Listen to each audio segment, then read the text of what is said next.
국내 보톡스 1호인 메디톡신을 제조, 판매하는 제약회사인 메디톡스와 정현우 대표이사 등을 상대로 하는 추가 집단 소송이 최근 제기됐습니다.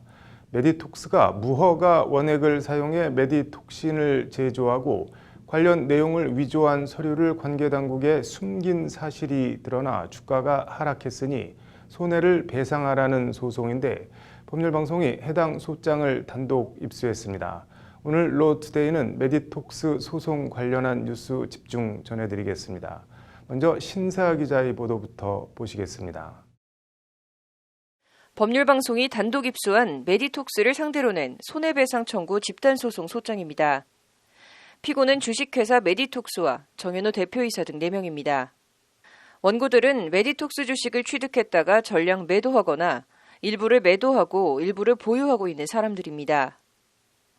메디톡스는 지난 2006년 보톡스로 통칭되는 보툴리늄 톡신제제 메디톡신을 국내에서 처음으로 식약처 허가를 받아 시판한 국내 보톡스 1호 제조회사입니다.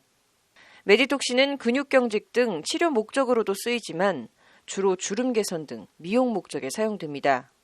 메디톡스는 메디톡신 식약처 허가 3년 뒤인 2009년 코스닥에 상장된 뒤 주가가 가파른 성장세를 보이며 한때 주당 78만 원까지 찍었다가 이후 조정기를 거치며 올해 초엔 30만 원 후반대에 거래됐습니다.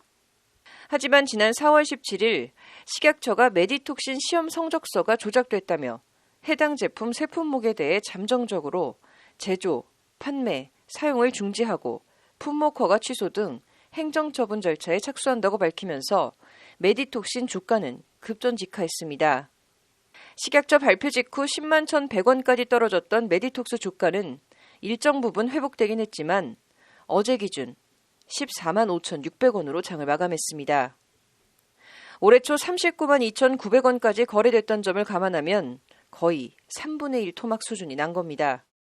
이에 피해자들은 허위 공시로 피해를 봤다며 지난 4월 우선 1차로 집단소송을 냈고 피해자들을 대리하고 있는 법무법인은 이후 피해자들을 더 모으고 그동안 전개된 상황을 반영해 2차 집단소송을 지난달 18일 추가로 제기했습니다. 메디톡스의 경우에도 이 여가를 조작하거나 아니면은 좀 잘못된 시험 성적서를 제출해서 품목 허가를 받았다라는 얘기를 듣고 그 다수의 투자자분들께서 문의를 주셨어요. 그래서 그와 같은 행위들을 깊이 있게 검토한 뒤에 현재 일단 소장은 제출이 됐고요. 2차례에 걸쳐서 제출이 됐고 메디톡신 3개 품목에 대해 지난 4월 잠정, 제조, 판매, 사용, 중지 결정을 내렸던 식약처는 지난달 18일엔 해당 품목에 대해 정식으로 허가 취소 처분했습니다.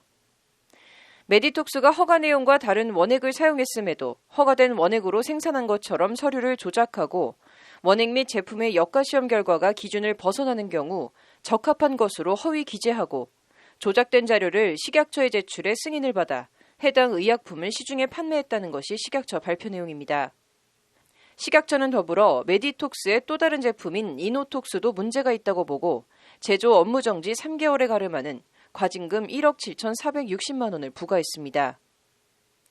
일단 자본시장법 제178조 제1항 부정거래 행위 등의 금지 조항은 금융투자상품의 매매, 그 밖의 거래와 관련해 부정한 수단이나 중요 사항에 관해 거짓의 기재 또는 표시를 하는 행위 등으로 금전, 그 밖의 재산상 이익을 얻는 것을 금지한다고 명시하고 있습니다.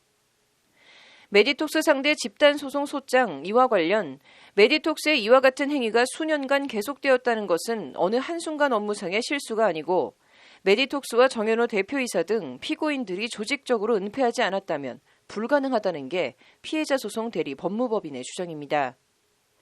해당 법무법인은 이에 피고인들의 이런 행위들은 공동 불법 행위를 구성하므로 피고들은 부진정 연대 채무관계에 있다며 피고들의 공시 내용을 신뢰하고 피고 회사의 주식을 취득한 피해자들에게 손해를 배상할 책임이 있다고 주장하고 있습니다. 애초 메디톡스가 사실을 제대로 밝혔다면 메디톡스 주식을 사지도 않았을 것이고 손해를 볼 일도 없었을 테니 그 손해를 배상해야 한다는 취지입니다. 지금 메디톡스 사건의 경우에는 본인이 투자한 사실 이 투자한 자금들이 은퇴 자금이라든가 노후 자금 굉장히 소중한 그들에게는 정말 소중한 재산들이란 말입니다. 그래서 그분들의 손해를 조금이나마 배상받을 수 있게끔 하기 위해서 메디톡스 측은 아직 답변서를 제출하지 않은 가운데 구체적 사실관계나 법리는 재판에서 다투겠다는 입장입니다.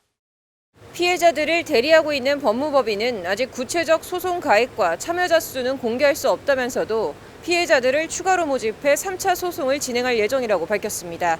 법률방송 신세아입니다.